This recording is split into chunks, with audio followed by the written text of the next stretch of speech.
លេងតិចអត់សើអីតែភ្លេងខ្លាំងអានឹងវាលំបាកត្រង់ថាប្រជាពលរដ្ឋបើយើងចេញទៅណាវាអត់រួចចឹងណា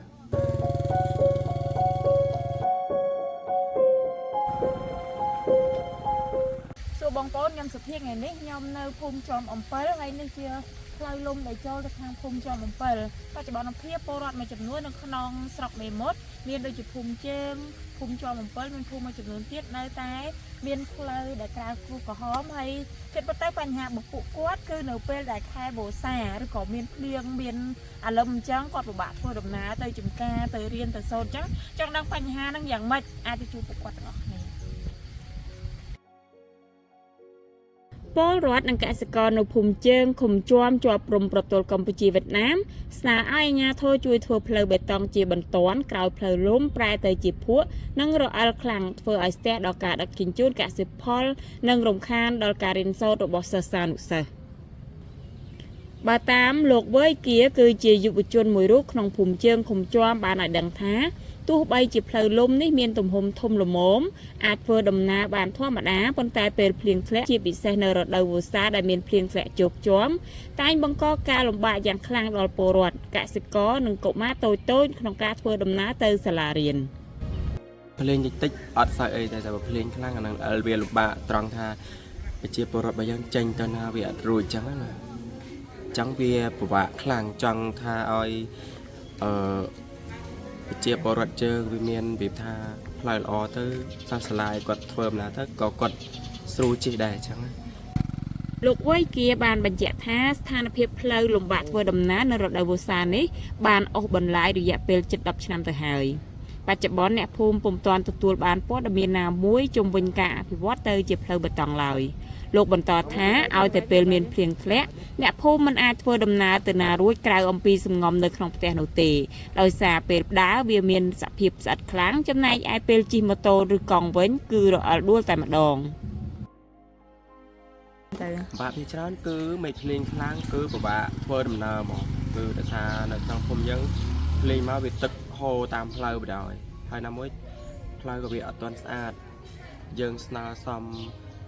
ខាងថ្នាក់លើអីចឹងទៅចង់ឲ្យគាត់ធ្វើផ្លូវអីចឹងទៅ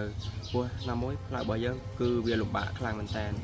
បញ្ចាំងទស្សនវិជ្ជាពិតលោកថៃបឺយប្រជាពលរដ្ឋរស់នៅក្នុងភូមិជើងទៅធ្វើដំណើរចេញពីចំការកស៊ូបានលើកឡើងថា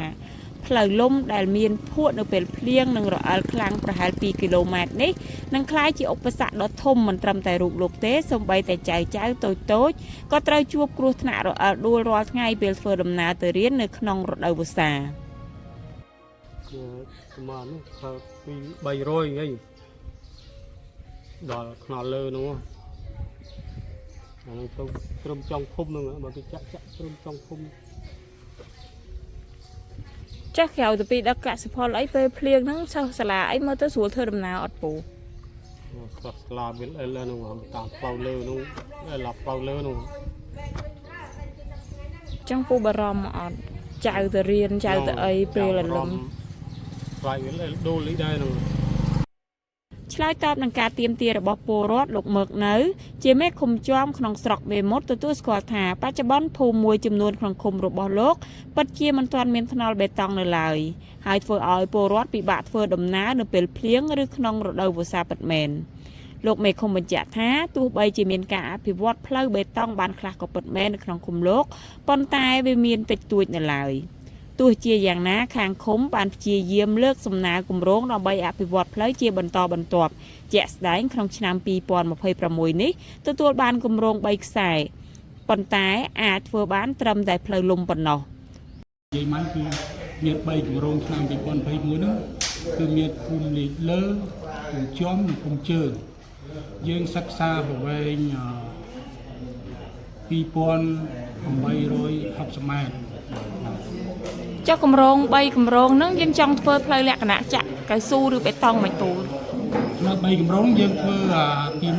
1ភូមិជើងភូមិជាំពីលើភូមិជើងភូមិជាំបាទហើយគម្រោងទី2គឺផ្លូវបេតុងនៅភូមិជាំ7បាទហើយគម្រោងទី3នោះគឺស្ថាបនាលូទ្រីបនៅភូមិលេខក្រ